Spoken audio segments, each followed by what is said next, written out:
बुद्धं नमामि, धम्मं नमामि, संघं नमामि।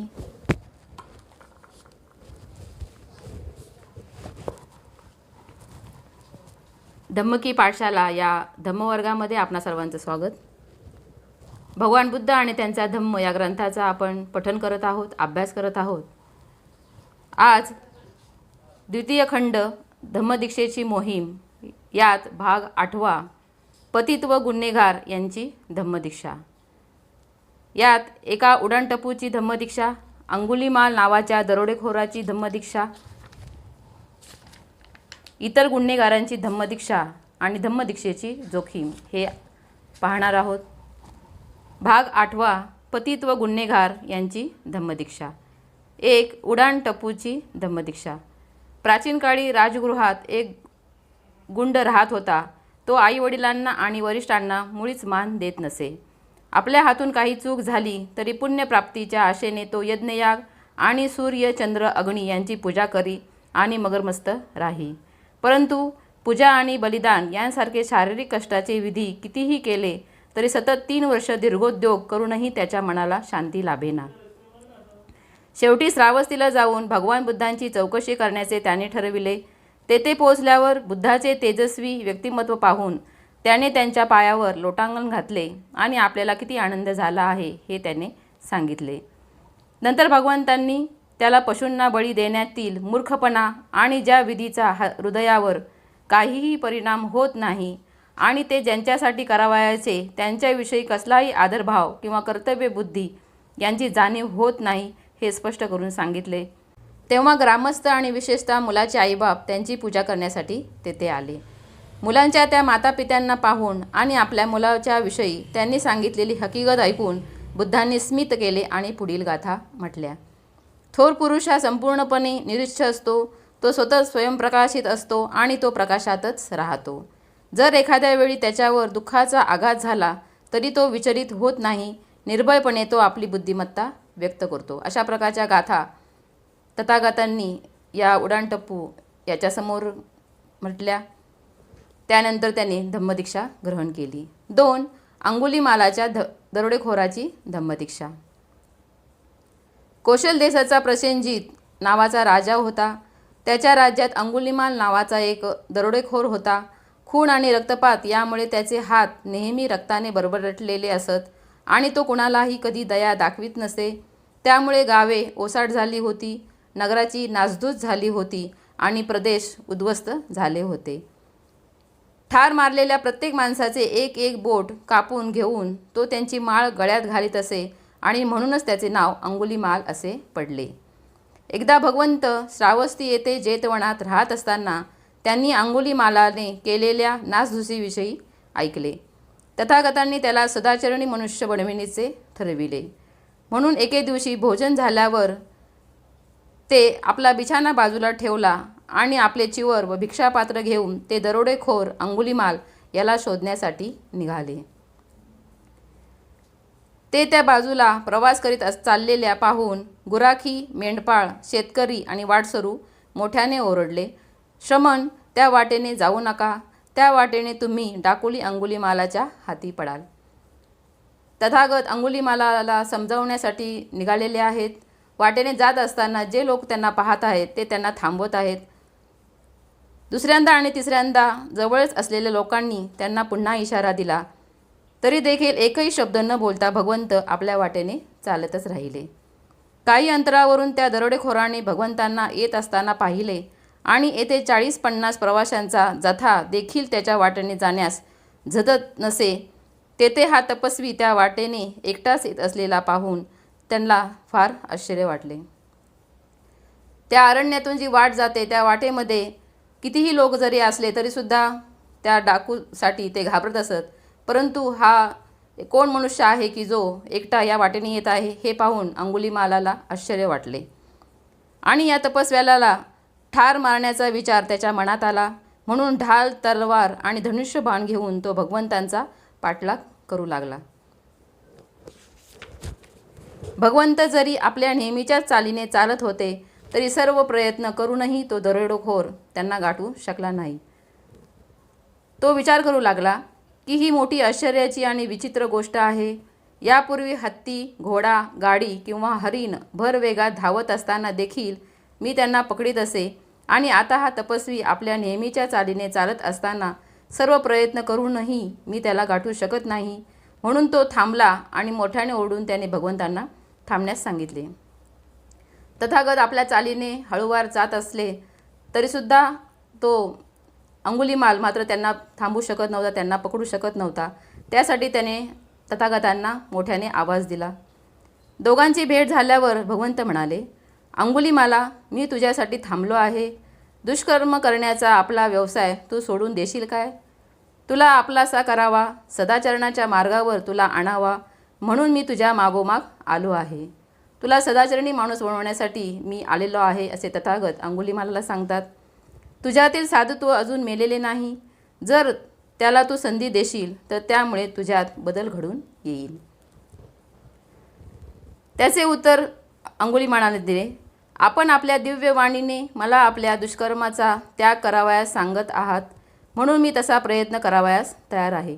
तथागतांची ही वाणी ऐकून डाकू अंगुलीमाल हा तथागतांना सांगतो की मी तशा प्रकारे वागण्याचा प्रयत्न करीन.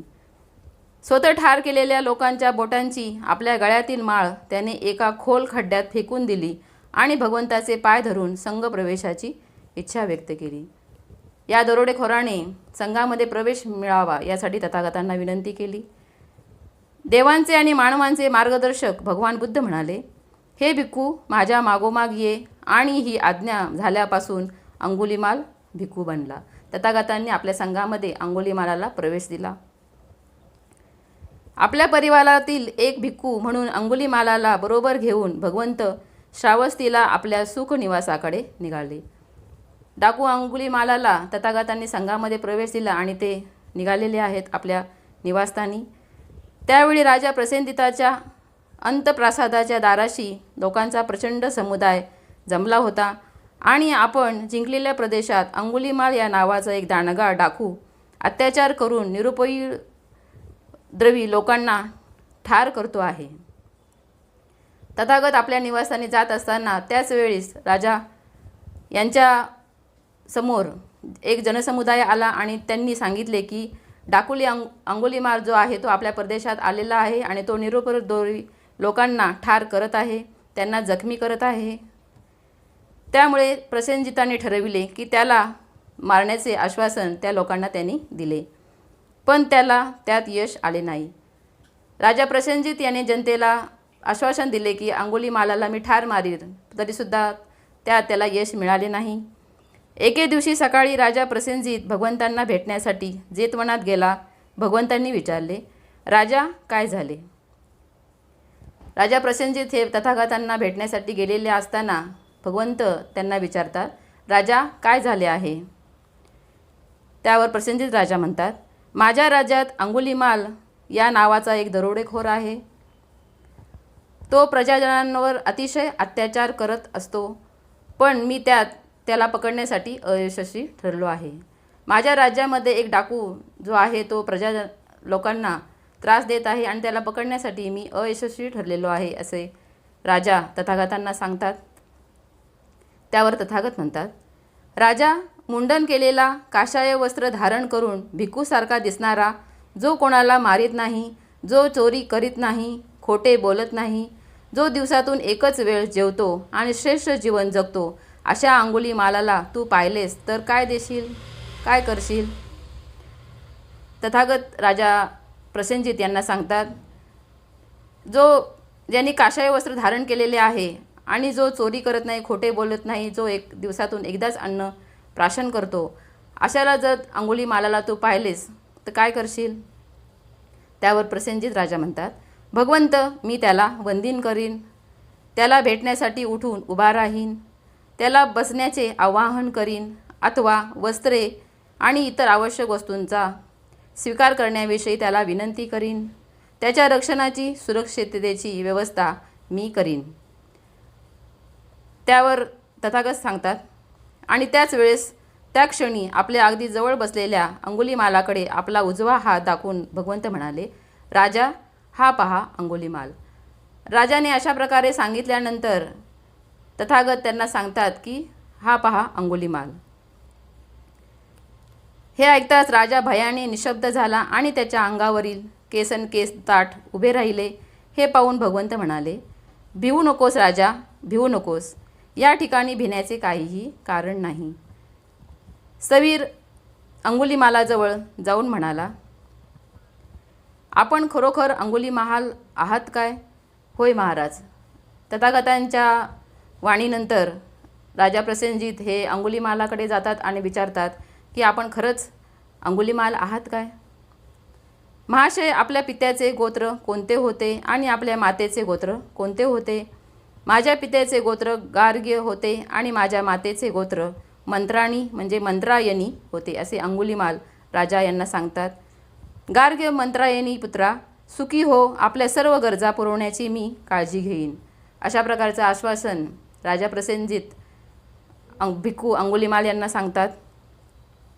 परंतु आता अंगुलीमालाने वनवासाची, भिक्षेवर जगण्याची, तिन्हीपेक्षा अधिक चिवरे न वापरण्याची प्रतिज्ञा केली होती आणि म्हणून आपल्याला 3 वस्त्रे वापरायला मिळाली आहेत. या कारणास्तव त्याने राजाने देऊ केलेले सहाय्य नाकारले. अंगुलीमाल आता भिक्खू झाल्यामुळे त्यांना जे काही आवश्यक असेल तेवढे त्यांच्याकडे होते आणि इतर काही सहाय्य मला नको आहे, अशा प्रकारचे त्याने राजांना सांगितले. नंतर राजा भगवंताच्या जवळ गेला आणि त्यांना वंदन करून एका बाजूला बसल्यावर म्हणाला, आश्चर्य आहे भगवंत, आश्चर्य आहे. ज्याला काठीने किंवा तलवारीने मी जिंकू शकलो नाही, परंतु काठी किंवा तलवार यांचा मुळीच उपयोग न करता भगवंतांनी त्याला जिंकले. अशा प्रकारे राजा तथागतांना म्हणतात की ज्या ठिकाणी कोणत्याही शस्त्राचा वापर न करता आपण डाकू अंगुलीमाल याला कशा प्रकारे योग्य मार्ग दाखविला आहे हे पाहून राजा प्रसेनजित तथागतांना वंदन करतात. एके दिवशी चिवर परिधान करून आणि हातात भिक्षापात्र घेऊन अंगुलीमाल भिक्षेसाठी श्रावस्तीला गेला असताना एका माणसाने त्याला वीट फेकून मारली तर दुसऱ्याने सोटा मारला. डाकू अंगुलीमाल भिक्षेसाठी जेव्हा भ्रमण करत होते त्यावेळेस जे जनतेने पाहिले आणि त्यांनी त्याला मारहाण सुरू केली.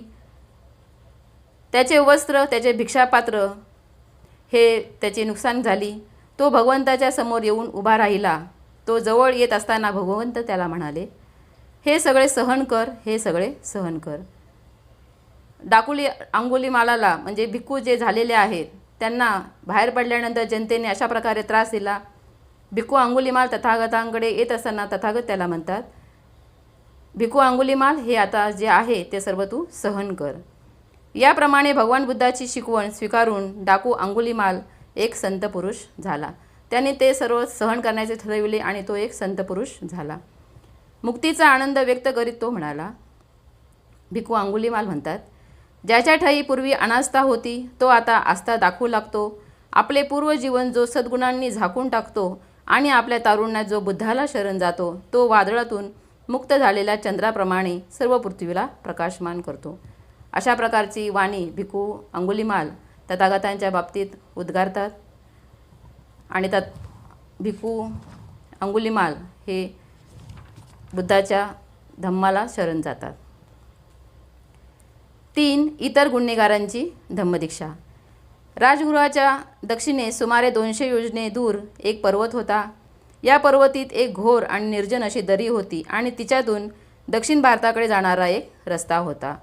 500 दरोडेखोर या ठिकाणी राहत असत आणि त्या वाटेने जाणाऱ्या प्रवाशांची लुटमार आणि ते खून करत असत. त्यांना पकडण्यासाठी राजा आपले सैन्य पाठवित असे, परंतु ते नेहमी सुटून जात. जवळच राहत असलेल्या भगवान बुद्धांनी या लोकांच्या स्थितीचा विचार केला.